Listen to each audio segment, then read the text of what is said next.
Hi guys, good morning, good evening, good afternoon to everybody there. My content is caregiver job. Ang one factor kung caregiver ka, you have your own initiative. Gets? May kamo maideya kamo kung ano. Hindi ka mo nga magpanik. Muna ang tawag ng initiative. May inyo ka mo nga style. Tanan nga caregiver di, lain-lain ng style.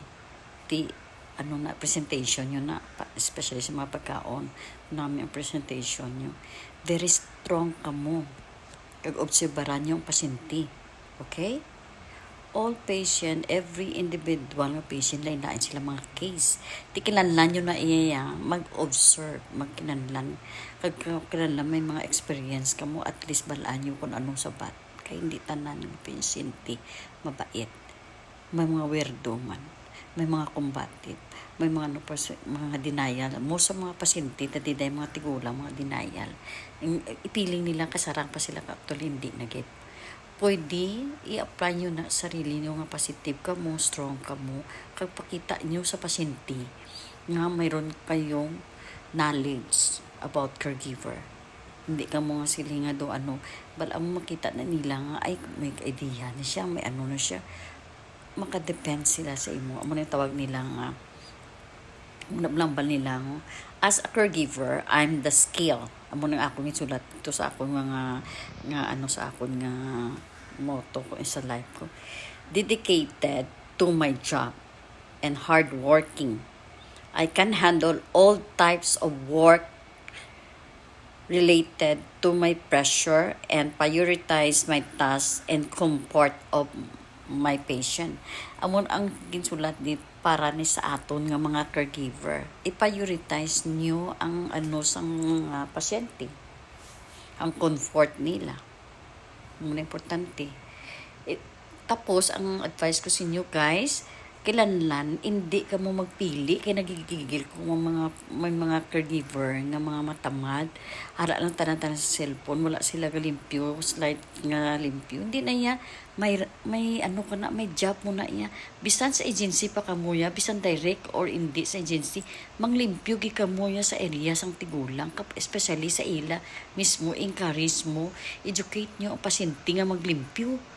Paliguon mo, pag anon mo tanan-tanan an imuon mo para lang mo imong ilang heart.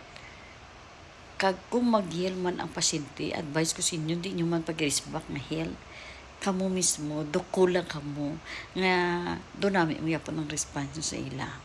Nga happy man sila. Okay? Amo na mga advice ko nyo ka ha?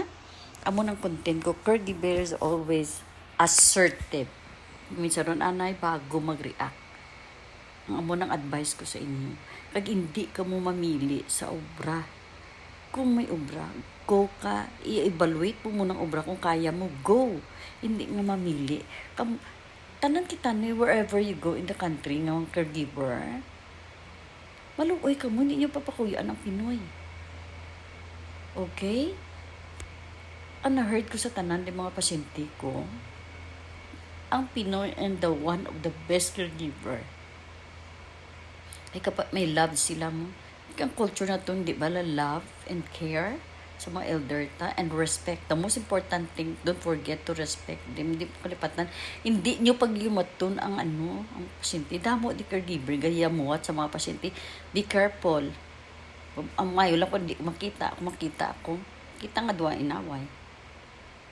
Kung love nyo ang parents nyo, love nyo man ang mga elder diri. Kaya iban wala respeto. Please respect the elder. Okay? Thank you guys for watching for my live. Support me.